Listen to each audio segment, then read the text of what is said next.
Hi, I'm Oliver and this is Deep Cuts, a channel dedicated to music for lovers of music. So we got to the end of April and I didn't put a video out in the time that I expected to. I'm supposed to do these roundups at the end of the month, not halfway through the next month, so apologies for the delay on this one, but this is my April review roundup. Kendrick Lamar.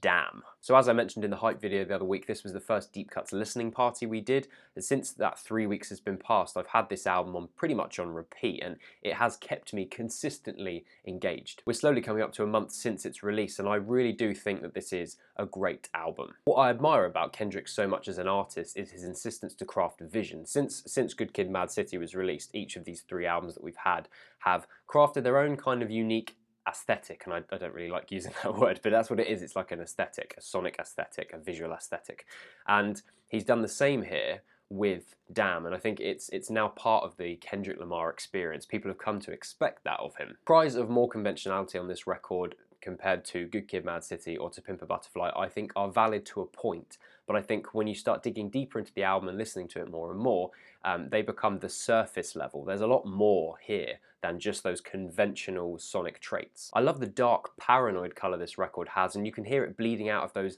James Blake piano chords as static piano chords in the pre-chorus of Element, or in Kendrick's impassioned flow towards the end of Feel that just propels the song towards its conclusion. The obvious highlights of DNA and Triple X, they're fantastic tracks, and I think we were all very relieved to hear that Triple X sounded nothing like a U2 song. I even like the tracks other people seem to be hating on, things like Love. I think that's actually quite a nice track. It's a well-paced R&B cut, and it proves that Kendrick has a versatility about him that other artists wish they could have. I think over time the opinion on this record will strengthen a lot more, but in my mind at this point I think it's a fantastic album and it's very worthy of Kendrick Lamar's discography so far. Colin Stetson, All This I Do for Glory.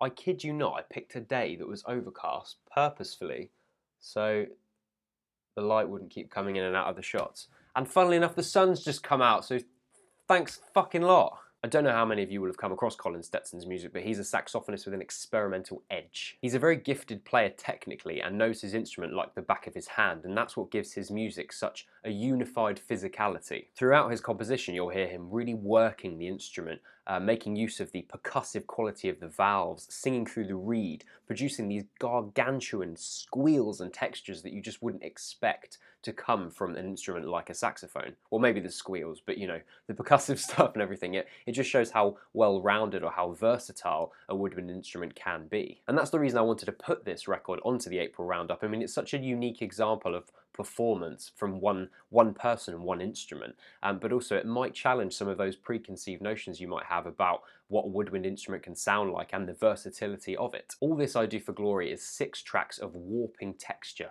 and timbre. The musicality is expressed through the daring interweaving of these forms and ideas, and they all come together to make something really that sounds like nothing else. I know I probably say that too often on this series and on this channel, but this really does sound very unique in its style and its feeling and that physicality. The track titled Between Water and Wind embodies this kind of techno rhythm, which is punctured by these low, dry notes, and then this ethereal, properly unsettling vocal performance comes through. It's kind of the stuff of nightmares, I've got to say. It's really quite unsettling, and what makes it more unsettling is that physicality is coming from the performance, from the timbre of the instrument and all those different textures. Meanwhile, Spindrift is a symphonic, shimmering piece, and it's created through Stetson's circular breathing and incredibly fast fingerwork. He actually did a music video for this one, which I'll link down below, because it really is something to behold, to see this person create this music with this instrument. Gorillaz, Humanz.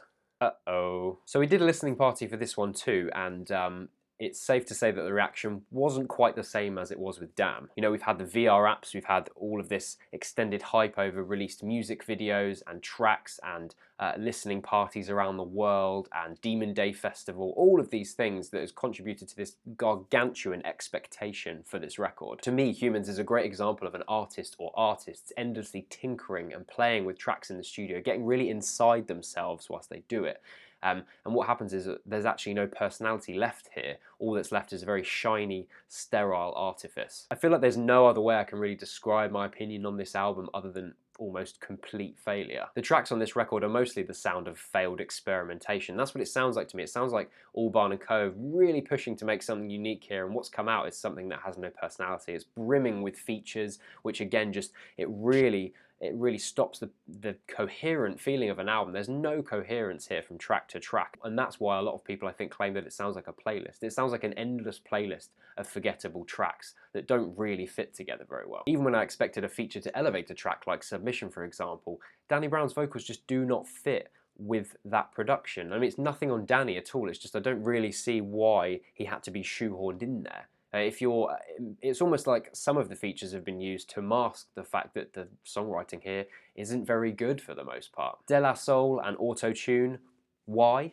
Oh, I hate that track. It just made me angry. It's loathsome hopping synths and it's repetition. Just made me want to pull my fucking ears off. Busted in Blue came off as my favourite track here, much like a lot of other people's, and I think that's because it actually sounds like a Gorillaz track. It's nice to hear Albarn and hear him interacting with the instruments and everything sort of fitting together instead of sounding like this endless layer.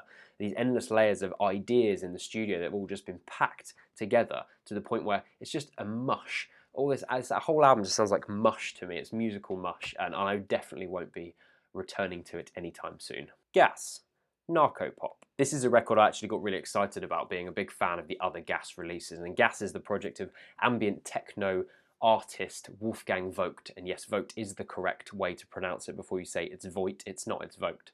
Okay? He's created a wealth of music and art projects over the years, but by far his most celebrated work has been the work under the Gas name. The previous records are all, other than the debut, loosely based on this idea of bringing the forest to the disco, or vice versa, and that's actually in Wolfgang's own words. And you can see that from the beautiful artworks that I will be displaying around me in post. Zauberberg, Königsforst, Single Octember, and 2000s Pop all come together to create this dreamy, washed out journey of atmosphere and space, and I think it can take a little while to actually get the project and really appreciate it, but once you do it, it's really something special. I've got an exciting Gas special coming up in the summer actually, so look out for that one. Anyway, despite this being released 17 years after Pop, Narkopop is almost as satisfying as the previous releases, building on that unsettling juxtaposition of swirling beauty and pulsing tension. One of the most interesting things is the contrast between this and the previous release Pop. Whereas the standard Gas sound is these symphonic samples swirling around a thudding background techno beat, Pop actually was largely strayed away from that, whereas Narkopop's gone back to those roots again, so it sounds like a cross between the album Zauberberg and Königsforst. I just love the tension and wonder that Vogt can create with his sound, those lofty building surge of synths and samples on the opening track. The fifth track's distant military snare drumming that gets buried under this dense mix as the track progresses. The final track's imposing scape is an exercise in cinematic melancholy, and it's beautiful stuff. Was it entirely necessary? Probably not, but I did enjoy the hell out of it. Arca. Feeling emotionally exhausted? Slightly unsettled? Perturbed maybe? You must have just listened to Arca's new album. Arca, the work of Alejandro Gersi, is music in temporal flux. It has the classicism of his Spanish dialect falsetto. It has the pounding metallic drums of the future, and then this symphonic gargling that kind of switches between past, present, and future. It's really something else. On his previous releases, Mutant and Zen, he proved what a talented producer he could be. And he's worked with people like FKA Twigs as well. He's a great producer, but on this release, he has really shifted that into overdrive, and he's created a breathing, shifting, enigmatic record. This record is just packed with sheer drops of magnificence. You have crushing electronic surges, haunting reverby vocal performances that just ripple across the surface of the scapes. Opening track PL introduces you to the dramatic weight of the record. After a couple of minutes of Gersi's lilting falsetto, gorgeous tone he's got. We have this deep, low bass note intersperses throughout the track, and it creates something really very dark and penetrating. It's a proper melodic contrast that goes on there, and he really knows how to utilize those different tones and those different harmonies to achieve this real sense of it's very unsettling to listen to. Track Desafio on the surface appears more conventional than the opening track. It has a syncopated dance bass drum and a repeating vocal motif, and it has this snapping snare that punctures the track. But as it progresses, you realise that it has the same atmosphere, it evokes the same unsettling tension that the other tracks on this record do. And this is an atmos effortlessly crafted throughout this record. It's the most breathtaking thing I listened to in April. Album of the month for me, no question about it. Father John Misty, pure comedy. I'm personally not really a fan of FJM's shtick. I find it a bit like Mark Kozelek, where his media-bothering personality tends to irritate more than delight me. And I know some of you love him, and that's absolutely fine, you know, opinions and all that. Yeah, but for me, I just don't really get all the kitsch stuff, and I feel like it sort of detracts from the records because that personality eats into the stuff that he actually puts down on record. Plus the fact I Love You Honey Bear was, to me, self-indulgent to the point of being almost unbearable. I really couldn't stand that record. Yeah, I guess it was time to listen to another album and see if he could change my mind. And I went into this with an open mind because, as I'm sure many of you know, one record can change your opinion on an artist or a band. So did it? Yeah, a little bit. I can acknowledge the fact that a lot of work went into this, but I think in the end, for me, it's a wildly uneven record with a couple of highlights. Opening track Pure Comedy is a crooning ballad that strikes a note of authenticity for me, far more than a lot of his other tracks so far have, and ironic, I know, because of the actual lyrical subject matter. Ballad of the Dying Man is another strong track. FJM's lyricism is all about a narcissistic person believing that them leaving the world is going to affect it in some sort of way, and the finale of the track was fantastic with these gospel harmonies and jangly piano. It's quite a rousing finale. I really enjoyed that. A lot of his lyrics, for me, have the opposite effect as to, say, his diehard fans or people that enjoy his albums. His loquacious ramblings don't come across as musings of some kind of sarcastic genius, but fairly irritating and often quite self-congratulating. I think in the end there's a lot more here that's trite rather than philosophical, and I think a lot of people want to believe there's a lot more philosophy here, but hey, that might be part of the joke. It is called Pure Comedy, so hey, maybe that is the joke, and it's a very clever postmodern album. I don't know, but I didn't enjoy it. Clarke, Death Peak. Okay, here comes the most euphorically eccentric album, or eccentrically euphoric, you will hear this month, or so far this year for that matter. Death Peak is the work of Warp label electronic musician Clarke. He released a 2014 record, Clarke, which was pretty much a masterpiece. I really enjoyed that record. He did hit the score for The Last Panthers, which is a TV show, and it's a very interesting score.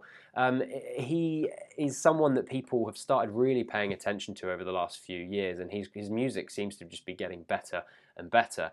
And what he does is, the music he creates is arresting and gleeful, yet it's playful as well. It's playful electronic music. That playful tone is what gives Death Peak such an addictive quality. You know, these idiosyncratic synthetic melodies can just as easily jump to epic breakdowns as it can squelching passages of oddity. Butterfly Prowler is a prime example of this giddy euphoria. It has this rubbery synth melody that just bounces to and from all around the scape that's created. An escape that includes, at one point, the blaring of a train horn, just adds some sort of bizarre texture to it. It's got sampled vocals, a throbbing bass line, and a pounding four-to-the-floor beat, and it has a lot of weight to it, but it's just so fun to listen to. Peak Magnetic follows in a similar vein, except towards the back half of the track, the beat stops dead, and it gives way to this staggering synth wall, and this is the dazzling side of Clarke's work. Tracks like Aftermath recall the resounding scape of The Last Panthers. You have fragmented string instruments sort of floating over this pit of